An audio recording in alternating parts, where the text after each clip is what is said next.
Hello students, welcome to this class. This class is devoted to a very important concept in science, particularly in chemistry, involving gases, and that is the concept or the process of diffusion.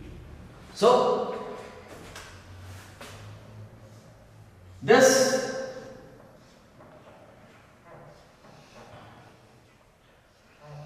is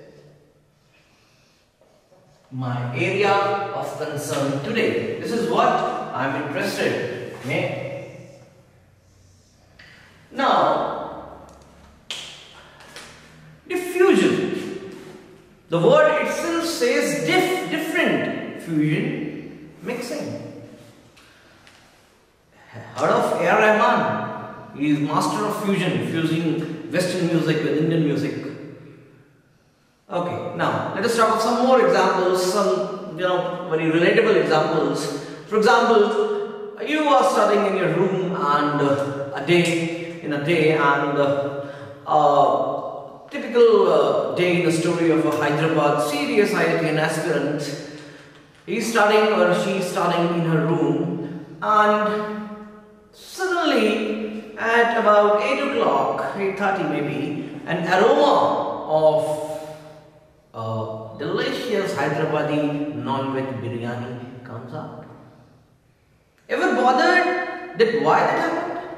Why you could smell that, though that all the delicacy was being prepared in the kitchen, but somehow something happened and you were able to get that aroma, to feel that aroma while sitting at your desktop.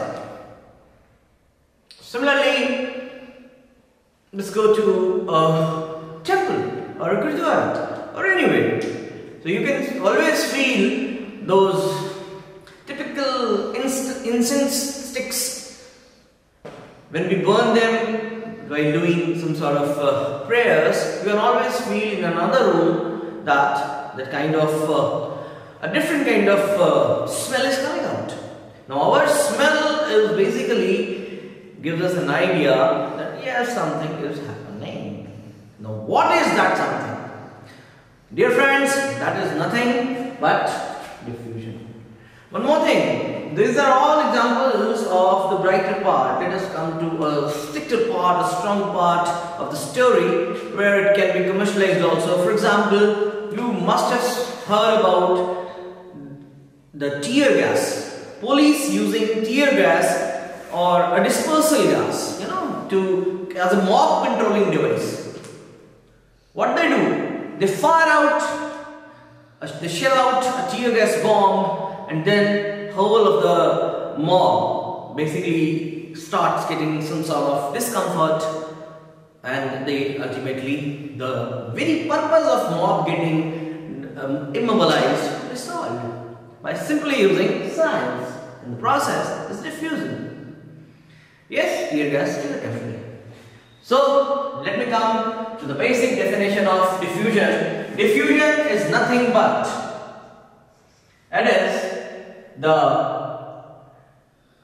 intermingling. Now mind it, I'm careful with my words. Intermingling of two or more substances at molecular level. That is what is most important. That is what is causing such a big mob. A small team of policemen, giving some tear gas out, and all that mob, maybe thousands of them, can be immobilized. They can be basically the purpose is solved because of this immortal, because of this molecular level mixing. It always again makes me memorize that a Nana Patekar dialogue in a movie that if you take a blood of an Indian or a blood of a Muslim, mix them, will it be a different blood? if you mix them, can you take, figure out that this is the blood of a Muslim or this is the blood of Hindu or let's say Christian? Right? It just, made me, it is so molecular. It is so invisible. This tie-up is at a molecular level. And now, when I say substances, now I will be stricter in my definition. Substances, see, among the three most common states, that is solids, liquids and gases, gases are the most mobile ones at a room temperature, fair temperatures, which are feelable, observable. So, that molecular mixing is more or less pronounced and more commonly seen in gases. Right? So, air is a gas, and that biryani, that flavor coming out of the biryani steam, right? The flavor of the rice that comes as a gas. So, air and that flavor, that kind of vapors of biryani, they get diffused. A special case of diffusion, which is known as effusion. See, it is very difficult to study, if we want to study diffusion, it is very difficult to study diffusion if it is a two-way process. Suppose a gas A going to gas B going to gas A, then there is a two-way process happening, isn't it? So, we have to ultimately have an idea that overall what is happening. Yeah, I know that still the equilibrium is the same, things will keep on happening. The moment equilibrium is there, things may stop or may not stop depending on whether it is static equilibrium or dynamic equilibrium. With dynamic equilibrium, things will keep on continuing happening, even at equilibrium.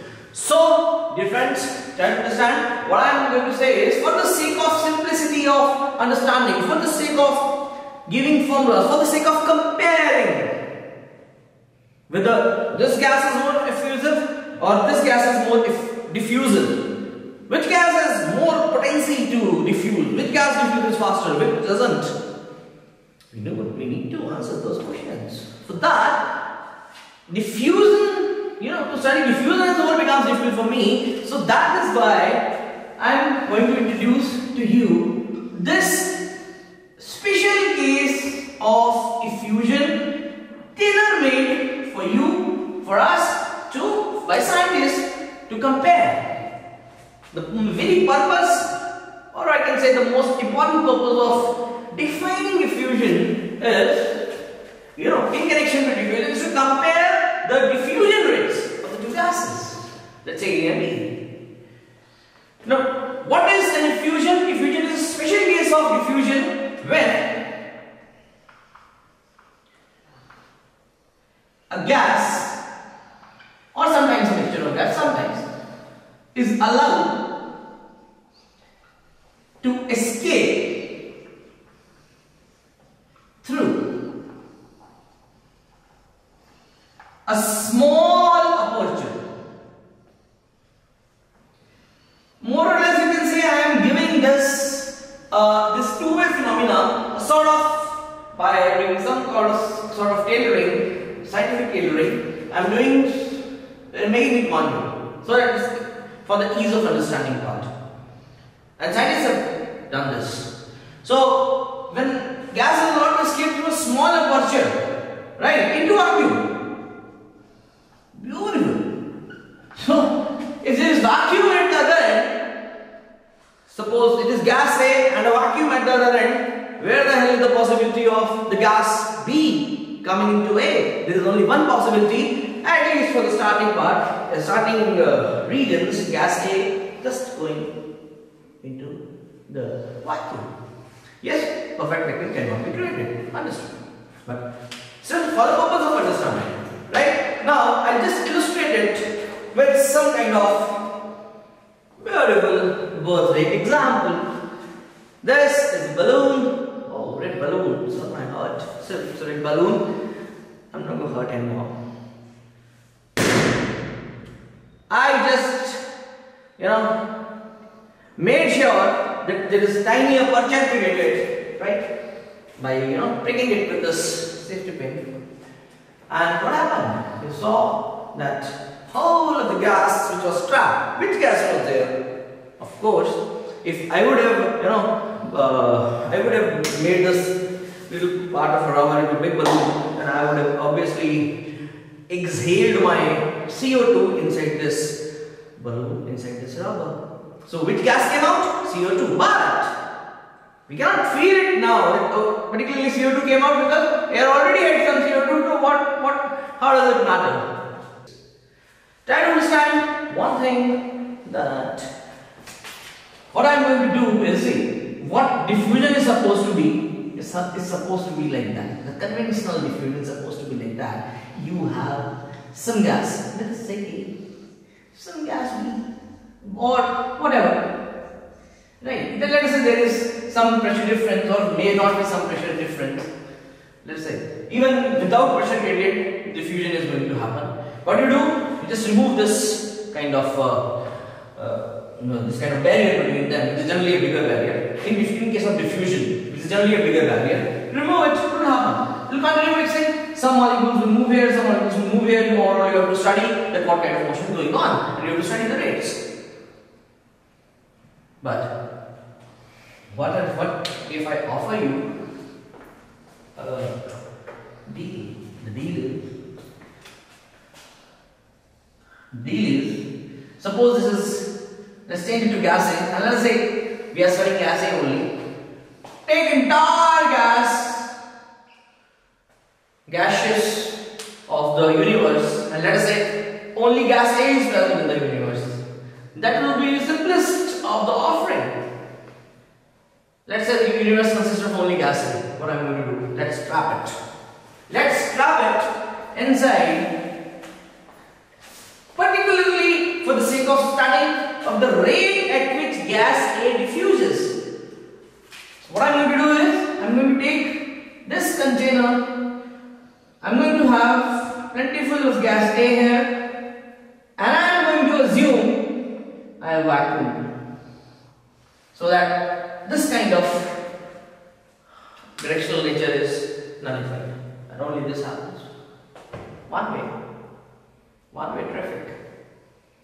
So my dear friends, this will just simplify what I call as diffusion studies. So it is nowhere very different from effusion. I think, more or less say that the gas will diffuse more fastly, will also diffuse fastly. Right? Now, coming to the exact topic that was assigned to me was in this scenario. The background is this. We have, the topic was Graham's law of effusion. Though the topic given was Graham's law of diffusion, but there is no term like Graham's law of diffusion. The law is Graham's law of effusion.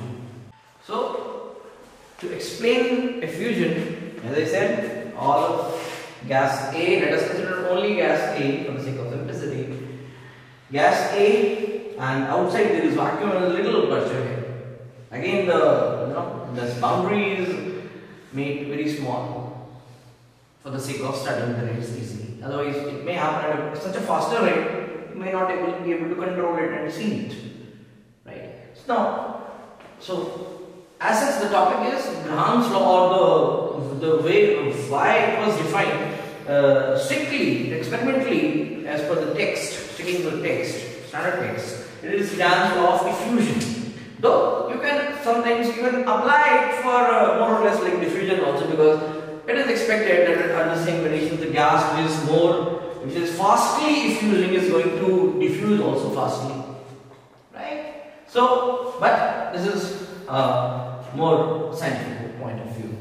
Though we can comment on diffusion by studying effusion. I'll be very crisp now. I'll just write down the formula. Suppose you gas A, let's say P is the pressure. This is now instantaneous pressure. Remember, it is a time dependent process. It's not like thermodynamics, practical thermodynamics, where there is no variable like time. It is, time is happening, time is there. And let us say the volume is V of this container. That's not going to change. Let's say the temperature inside this container is T, right? And obviously there are a lot of molecules of a gas A, right? Little a fellow, little a fellow, little a fellow, little a fellow. A lot of them, they are in form of moles. One mole has got crores and crores and crores, multi-crores of atoms or molecules. So they are going to come out like this. This is going to be, this is called diffusion. And what the law says is, the law is about, so this is basically my main topic.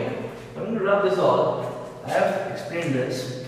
Here I have vacuum so that there's not any possibility that any gas can come here. Second, this is all of it is at its ease, at its own. There is nothing to oppose this gas coming down. With the vacuum here, nobody will stop, nobody will bother. Now this is exact, of course, a theoretical condition, but it is going to give you at least some insight into diffusion, right? For the sake of understanding. So the proper equation which is there is, equation is for the instantaneous rate of effusion. Remember, I am talking about this condition where you have a gas A, let us say gas is ideal, P is the pressure, instantaneous pressure at the time when you are defining the rate. Whose time?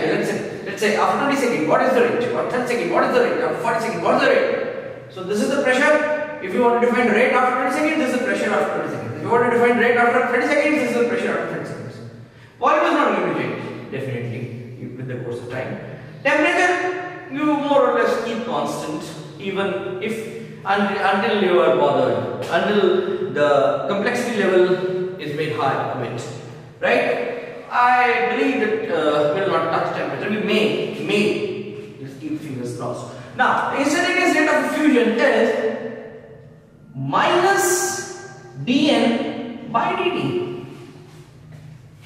Moles upon time. This is moles diffused out upon time. This little negative sign I have taken here to make the overall rate positive.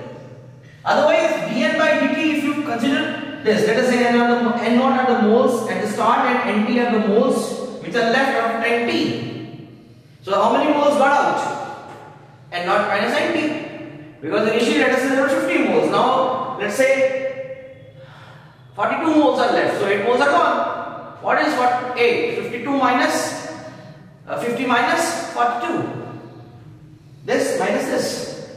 So you should understand that if you, from this point of view, from this perspective, because this is the system, this is surrounding, you can always expect this. From this example, I'll just try to relate with you why I took this negative sign to make it positive, because now the example that I told will be, because we have this habit of writing final minus initial upon T final minus T initial. Let's say we start with 0 time. So N final was how much, beta? 42 moles were there. How many moles? We started with 50 with respect to the system. Though this surrounding is gaining moles, but we are talking of system. That is this system. So this is this 40 minus 50, and let us say we are talking of after 20 seconds, and we started at 0 time. So this is definitely this part. Dear friends, this part is going to be negative. This part is itself going to be negative. 42 minus 20, 50 is going to be negative. To keep it positive, I just had this little fellow here. Now, since in this calculus part you say that the time is not so long. To fix something in fraction. For example, between 1 second and 1.001 second. Then 1.0012 to 1.002 seconds. Smaller parts. That all you have learned in calculus. Right, so I'm not going to bother about that. So minus dN by dt, why I kept it? Things are explained. This is basically number of moles effusing out per second. Right? And I can always, I will be more dependable on instantaneous rate, because believe me, rate is not constant here. Believe me. Because it's going to depend on pressure. And pressure is going to change. Why? Because moles are escaping out. So things are not as simple as they look, but not as complex also. Yes, So this rate is nothing. This is minus dm by dt, and the basic formula for this is P A naught divided by square root 2 pi mm and then under root t. This is the formula for the rate, instantaneous rate of effusion. You should understand this is pressure at that instant at which you are defining the effusion. This is pressure at that instant. More or less we keep this constant, right? This mm is the molecular mass of the gas. Yes. Molecule down here, then this is the property of the gas comes. These P and T are, intangible. You can change it. You can keep the same P and T for any kind of gas. So this is something from the inserted thing. This is something more nature dependent thing. Yes, it was expected. More the molecular mass of the gas, less the rate of the effusion. A fat guy will